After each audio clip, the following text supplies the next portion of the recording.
Welcome to healthy recipe. ఈరోజు మనము జొన్న రవ్వతో ఇడ్లీ ఎలా ప్రిపేర్ చేయాలో చూద్దాము. దీనికి కావలసిన ముఖ్యమైన పదార్థాలు: 1 మెజర్ మినప గుళ్ళు, ఇది మంచి క్వాలిటీ గుళ్ళు చూసి, అంటే పెద్దగా ఉన్న సైజు చూసి తీసుకోవాలన్నమాట. ఇది 1 మెజర్.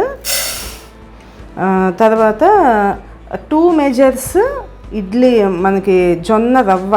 ఈ రవ్వ అనేది నేను జొన్నలు ఒక 4 అవర్స్ నానబెట్టుకుని ఇంట్లోనే మిక్సీతోనే నేను ప్రిపేర్ చేసుకున్నాను అనమాట.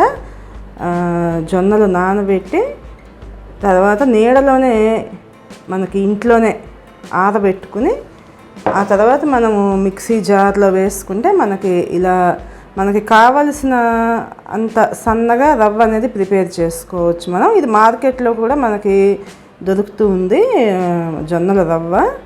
ఇది 2 మెజర్స్. తర్వాత మనకి మెంతులు ఒక 1/2 టేబుల్ స్పూన్ తీసుకున్నాను. ఇవి 3 కూడా సెపరేట్గా ఇలా తీసుకుని వీటిని కడిగి ఒక 4 అవర్స్ కానీ లేకపోతే ఒక నైట్ అంతా కానీ మనము నానబెట్టుకుని మర్నాడు ఉదయాన్నే అన్నీ కూడా మిక్సీ వేసుకోవాలి. ఇప్పుడు మినపగుళ్ళు, ఇడ్లీ రవ్వ, ఏదైతే మనము జొన్నల రవ్వ తీసుకున్నామో అది, తర్వాత మెంతులు, ఇవన్నీ కూడా 2 సార్లు కడిగి శుభ్రంగా ఇలా నానబెట్టుకుని మనము పగలైతే కనుక ఒక 4 నుంచి 5 గంటలు, లేదు నైట్ అయితే కనుక ఒక నైట్ మొత్తం ఇలా నానబెట్టి ఉంచుకుందాము. రేపు ఉదయాన్నే మనం వీటిని మిక్సీ వేసుకోవచ్చు. ఇప్పుడు మనము నానబెట్టుకుని ఉంచుకున్న జొన్న రవ్వలోంచి ఇట్లా వాటర్ అనేది ఏమీ లేకుండా వేరే గిన్నెలోకి తీసుకుని, ఏదైతే మినపగుళ్ళు నానబెట్టుకుని ఉంచుకున్నాం కదా, అవి మనము మిక్సీకి వేసుకుందాము. మిక్సీ వేసేటప్పుడు కూడా మనం పిండి అవసరం మేరకు నురుగు బాగా వచ్చేటట్లుగా మధ్యలో ఒకేసారిగా కాకుండా 2-3 సార్లుగా వాటర్ అనేది యాడ్ చేసుకుంటూ ఉంటే మనకి నురుగు అనేది బాగా వస్తుందన్నమాట. ఉప్పు మనము ఎప్పుడు అవసరమైతే అప్పుడు యాడ్ చేసుకోవచ్చు. ఉప్పు పిండి రుబ్బేటప్పుడు యాడ్ చేయొద్దు. తర్వాత ఈ జొన్నలు అనేది మనకి డయాబెటిక్ పేషెంట్స్కి వీళ్ళకి కూడా చాలా హెల్ప్ఫుల్గా ఉంటుంది. కాకపోతే జొన్న రొట్టిలాగా అందరూ చేసుకుని తినలేరు కాబట్టి ఇలా ఇడ్లీలాగా ట్రై చేయొచ్చు ఎవరైనా కూడా. ఇప్పుడు మనము ఏదైతే ఈ నానబెట్టుకుని ఉంచుకున్నాం కదా మినపగుళ్ళు, ఇవి మిక్సీకి వేసుకుందాము.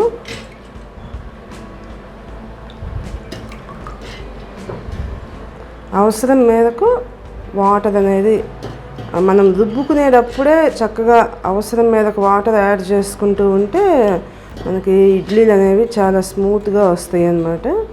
మెంతులు నానబెట్టుకుని ఉంచుకున్నాం కదా, ఇవి మనము గ్రైండ్ చేసుకుందాము.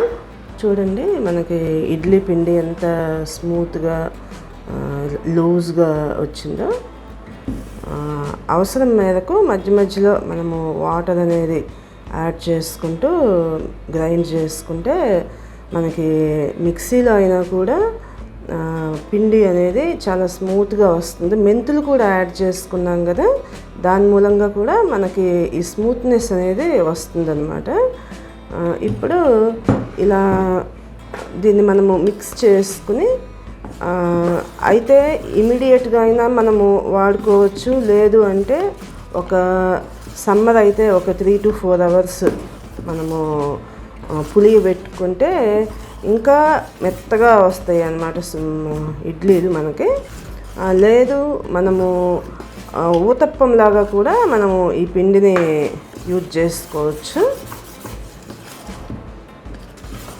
అన్ని వెజిటేబుల్స్, క్యారెట్, తర్వాత క్యాప్సికము, ఇలాంటి వెజిటేబుల్స్ అన్నీ యాడ్ చేసుకుంటూ మనము ఊతప్పం ప్రిపేర్ చేసుకోవచ్చు. పిండిని ఒక 7 అవర్స్ పులియ పెట్టుకున్న తర్వాత మనకి చూడండి పిండి అంతా చక్కగా పొంగి ఉంది. ఇప్పుడు మనం సాల్ట్ యాడ్ చేసుకోలేదు కదా, సాల్ట్ వేసుకుందాము. ఒక 1/2 టేబుల్ స్పూన్ సాల్ట్ సరిపోతుంది మనకి ఈ క్వాంటిటీకి. ఈ సాల్ట్ అనేది మనకి ఏదైతే పొంగిందో అదంతా కూడా బాగా ఎక్కువ డిస్టర్బ్ అవ్వకుండా పైన కలుపుకోవాలి. అయితే మనకి ఇడ్లీ అనేది మెత్తగా వస్తుంది అన్నమాట. ప్యాన్ పెట్టుకుని స్టవ్ ఆన్ చేసి ఒక 250 ml వాటర్ తీసుకుని ఇడ్లీ ప్లేట్స్కి నేను నెయ్యితో గ్రీజ్ చేసుకుని ఉంచుకున్నాను అనమాట. ఇట్లా నెయ్యితో గ్రీజ్ చేసుకోవటం మూలంగా మనకి ఇడ్లీ అనేది స్మూత్గా వస్తుంది రెండో వైపు కూడా. జొన్నలు మన కాల్షియం చాలా ఎక్కువ కంటెంట్లో ఉంటుంది జొన్నల్లో. కాల్షియము, ఐరన్, ఇంకా మినరల్స్ అనేవి చాలా పుష్కలంగా ఉంటాయి. కాబట్టి జొన్న రొట్టి చేసుకోవటం అనేది కొంచెము కష్టమైన విషయం. కాబట్టి అలాంటి వాళ్ళు ఇలా ఇడ్లీగా ట్రై చేయొచ్చు అన్నమాట. చాలా సింపుల్గా నార్మల్ ఇడ్లీ ప్రిపరేషనే మొత్తము.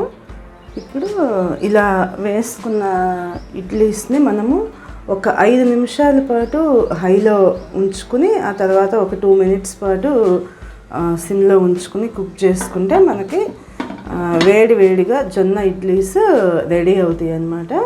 తర్వాత మనము ఇదే పిండితో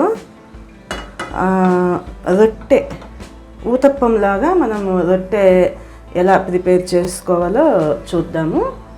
ప్యాన్ కొంచెం వేడెక్కిన తర్వాత ఒక 2 tablespoons ఆయిల్ తీసుకుని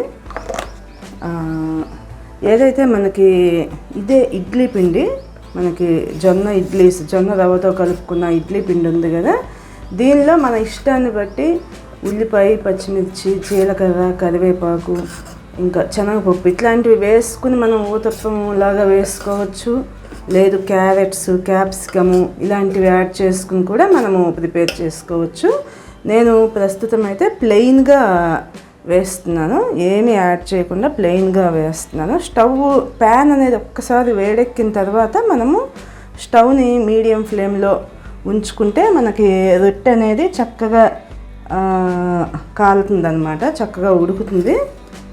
ఇలా మనకి ఏదైతే పిండి ఉందో మన ప్యాన్ వెడల్పుని బట్టి మనము పిండి అనేది క్వాంటిటీ డిసైడ్ చేసుకోవాలి. థిక్నెస్ కూడా మన ఇష్టాన్ని బట్టి, పల్చగా థిక్గా కావాలి అనేది మన ఇష్టాన్ని బట్టి మనం వేసుకుని దీన్ని మనం మూతతో కవర్ చేసి ఉంచుకుంటే కనుక చక్కగా ఉడుకుతుంది అన్నమాట. ఇప్పుడు మనకి జొన్న రవ్వతో ప్రిపేర్ చేసిన ఇడ్లీలు అనేవి రెడీ అయినాయి. చూడండి ఎంత మెత్తగా అసలు మనకి ఇలా ముట్టుకుంటే ఇంత స్పాంజీగా వచ్చినాయి. ఆ తర్వాత మనకి ఒక విషయం, మనం ఇడ్లీలు ప్రిపేర్ చేసుకునేటప్పుడు స్టవ్ ఆఫ్ చేసిన తర్వాత 1 నిమిషం నుంచి 2 నిమిషాల పాటు మనం కుక్కర్ మూత అనేది ఓపెన్ చేయకుండా అలా ఉంచితే మనకి ఇడ్లీలు అనేవి చక్కగా వస్తాయి అన్నమాట. చూసారు కదా. ఇంకా ఊతప్పంకి వచ్చేసి మనము ఇనిషియల్గా ఊతప్పం వేసుకునేటప్పుడు వేయగానే మూతతో కవర్ చేసుకోవాలి. ఆ తర్వాత మనం రొట్టె తిరగేసిన తర్వాత మాత్రం మూతతో కవర్ చేసుకోకుండానే ఓపెన్గా మనము ఫ్రై చేస్తే ఈ రొట్టె ఏదైతే ఉందో చక్కగా ఇలా కరకరలాడుతూ వస్తుంది. చూడండి సౌండ్ వస్తుంది. మనకి రొట్టె కనుక కరకరలాడుతూ కావాలి అంటే రెండో వైపుకి తిప్పుకున్న తర్వాత మనము కవర్ చేయొద్దు. ఇలా 2 వైపులా కూడా చక్కగా ఎర్రగా కాల్చుకుంటే మనకి రొట్టె అనేది చాలా టేస్టీగా, క్రిస్పీగా వస్తుంది. ఇప్పుడు ఈ 2 ఐటమ్స్ కూడా మనకి కొబ్బరి చట్నీతో కానీ పల్లీ చట్నీ, అల్లం చట్నీ వీటితో చాలా టేస్టీగా ఉంటాయి. అందరూ కూడా ఈ టేస్టీ అండ్ హెల్దీ రెసిపీని ట్రై చేస్తారని ఆశిస్తున్నాను. ఈ వీడియో కనుక మీకు నచ్చినట్లయితే లైక్ చేయండి, షేర్ చేయండి. మీకేమన్నా డౌట్స్ ఉంటే ఈ రెసిపీకి సంబంధించి కామెంట్స్ రూపంలో మీరు అడగవచ్చు. ఆ తర్వాత మరిన్ని ఇట్లాంటి హెల్దీ రెసిపీస్ కోసం ఈ ఛానల్ని సబ్స్క్రైబ్ చేయండి. Thank you for watching.